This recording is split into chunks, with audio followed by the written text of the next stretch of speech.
Adjustment for reserves and accumulated profit and losses का treatment बताते हैं हम यहाँ पर कि किस तरह ट्रीटमेंट किया जाएगा रिटायरमेंट ऑफ अ पार्टनर के केस में। जैसे एडमिशन में मैंने किया था वैसे यहाँ पर भी डिस्ट्रीब्यूट करना होगा। बस यहाँ पे डिस्ट्रीब्यूशन कैसे होगा, सारे पार्टनर्स में डिस्ट्रीब्यूट कर दिया जाएगा जो भी रिजर्व का अमाउंट होगा। तो चलिए रीड करते हैं क्या है concept. If at the time of retirement if any balance of general reserve fund और any undistributed amount of profit and loss appearing in balance sheet it belongs to all partners.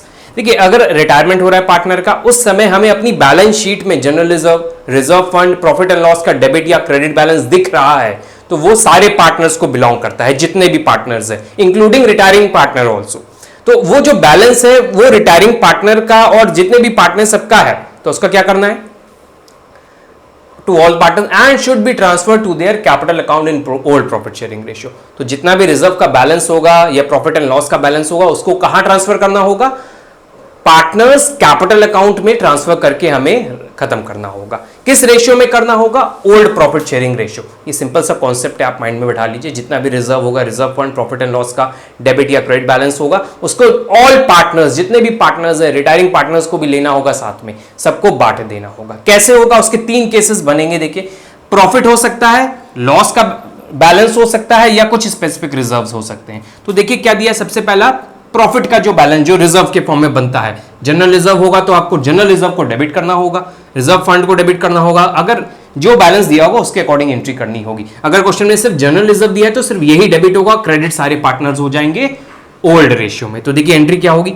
General reserve debit, reserve fund debit, profit and loss का अगर credit balance है तो debit to partners capital या current account. इसी तरह अगर loss है, profit and loss account का अगर डेबिट बैलेंस है तो आप क्रेडिट कर दीजिए प्रॉफिट एंड लॉस अकाउंट को और पार्टनर्स को डेबिट कर दीजिए, जितने भी पार्टनर्स हैं। इसी तरह स्पेसिफिक रिजर्व होते हैं कुछ, workman compensation reserve, investment fluctuation reserve, उसका भी अगर कुछ बैलेंस बचता है एडजस्टमेंट के बाद, इसके केसेस होते हैं 4 to 5 केसेस होते हैं। जब हम क्वेश्चन लगाएंगे तब डिटेल में समझाएंगे। तो अगर उसका कुछ बैलेंस एडजस्टमेंट के बाद अगर कुछ बैलेंस बचता है तो उसको पार्टनर्स के कैपिटल या करंट अकाउंट में ट्रांसफर करना होता है।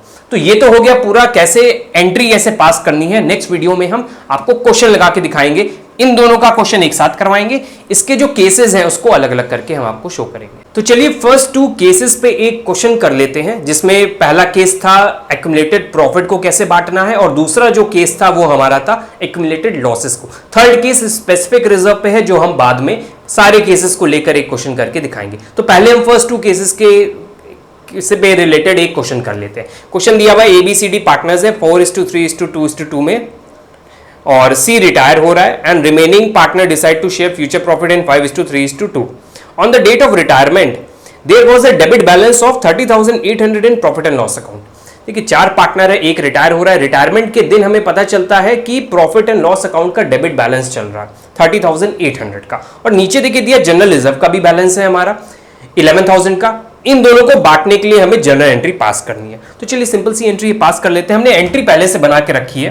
तो देखिए जनरल रिजर्व मेरा प्रॉफिट होता है, प्रॉफिट को बांटना है तो फर्स्ट केस वाली एंट्री होगी, पार्टनर्स में क्रेडिट हो जाएगा, जनरल रिजर्व डेबिट हो जाएगा। जनरल रिजर्व कितने का था 11,000, तो 11,000 को हमने डेबिट कर दिया और 4:3:2:2 में बांट देते हैं 4,000।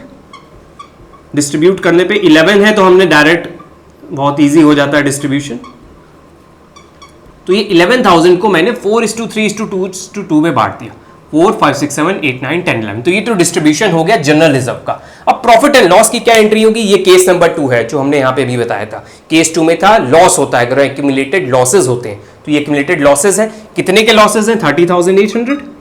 तो इसको हमें डिस्ट्रीब्यूट करना होगा 4:3:2:2 में। तो बांट देते हैं, पार्टनर्स को डेबिट कर देंगे हम। तो एंट्री हमने पहले नोट कर ली। तो 30,800 डिवाइडेड बाय 11 इंटू 4, 11,200 एक का आ जाएगा 11,200। इसी तरह फिर से कर लेते हैं 30,800 divide by 11 into 3, 8,400, 2,800 multiply by 2 which is 5,600।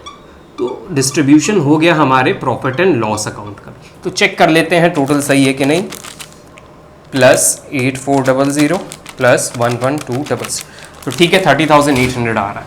तो ये तो हो गया हमारे फर्स्ट 2 केसेस का कॉन्सेप्ट तो मैंने तीनों केस बता दिए, जनरल रिजर्व का भी बता दिया, एक्यूमुलेटेड लॉसेस का भी बता दिया और स्पेसिफिक रिजर्व का भी रोक रखा है, जो हम आगे नेक्स्ट वीडियो में क्वेश्चन लगा के समझाएंगे। तो एंट्री भी हमने आपको क्वेश्चन लगा के बता दी कि जनरल रिजर्व या रिजर्व फंड होता तो आप यहां रिजर्व फंड लिखकर बांट देते, और लॉसेज है तो इस तरह एंट्री की जाएगी। नेक्स्ट वीडियो में हम मिलते हैं।